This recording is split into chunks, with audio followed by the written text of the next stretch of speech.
I just saw a series on Cartoon Network On Demand. It was just sort of resting there in the On Demand menu. I have no idea when it came out or whether or not it's on Cartoon Network regularly or if it's exclusive to Cartoon Network On Demand. But it's a series of super shorts that are about DC superhero characters.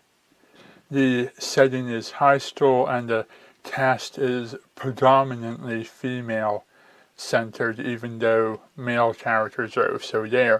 There are tons of DC female heroes in it and lots of great background details. The animation quality is pretty good, the voices are decent. The stories, for what they are short and entertaining, and I think it could benefit a lot from a longer run time. It's a little bit early for me to make a judgment call on it, but one thing that I could tell right off the bat from watching this is that it's a great deal better than Teen Titans Go. And I think the main reason for that, aside from all of the other issues with Teen Titans Go that everyone else has, is that this is its own original thing. There was another superhero series I checked out on another on-demand channel as well. It was a lot more juvenile, and the artwork looks very, very much like a toy advertisement, and the stories are corny and reminiscent of the Super Friends series. But what it also does that is better than Teen Titans is it has its own continuity. It doesn't mess around with the stories told by other series. This other thing that I saw was definitely for kids, while the superhero high school thing is definitely more for teenagers. Both I would rather watch than Teen Titans Go, although the other one was so toy-looking in its art style, it would be hard to tolerate in larger doses. If I had to pick one and say give this a full series and see how it goes, I would go with the high school girl one. I also have a first impressions for the new Powerpuff Girls reboot. So far all we're getting is little shorts that are about 3 minutes or so in length, 4 if you count the commercials. It would be nice to give these Powerpuff Girl reboot shows a full running time of somewhere between 10, 15, or 20 minutes, so that we can get a full story out of it.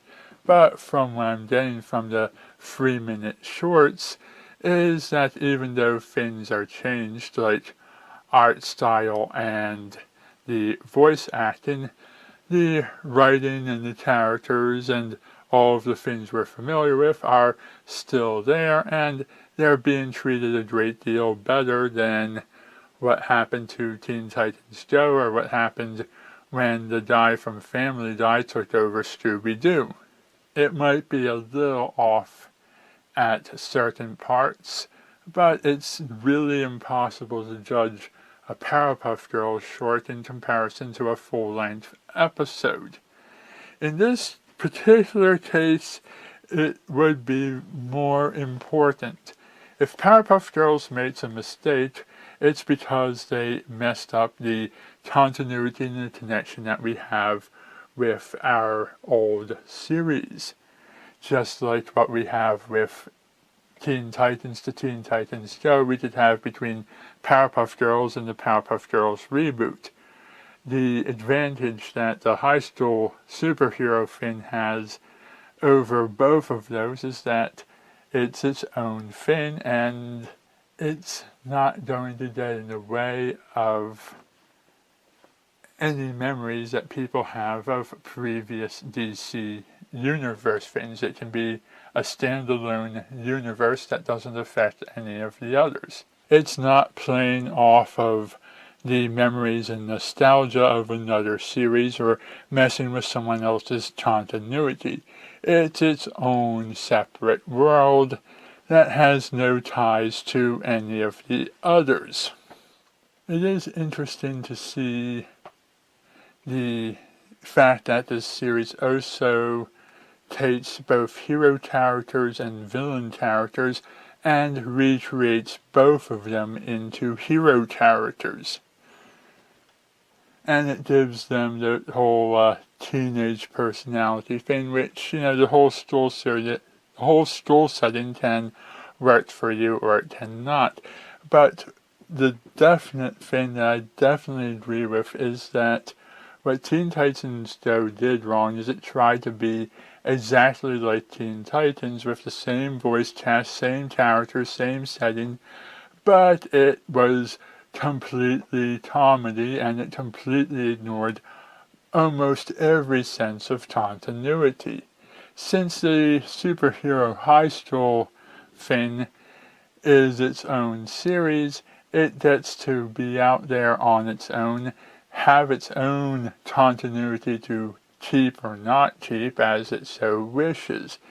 It doesn't have to let down fans with disappointment, and it can be whatever it wants. So basically, the summary of it all, even if you look at various incarnations of the Tenchi Muyo series, when a series is something that can stand on its own and be its own thing, independent of the original source material, it's a lot better than when somebody takes everything that was in the original and rewrites it and gets tons of details wrong.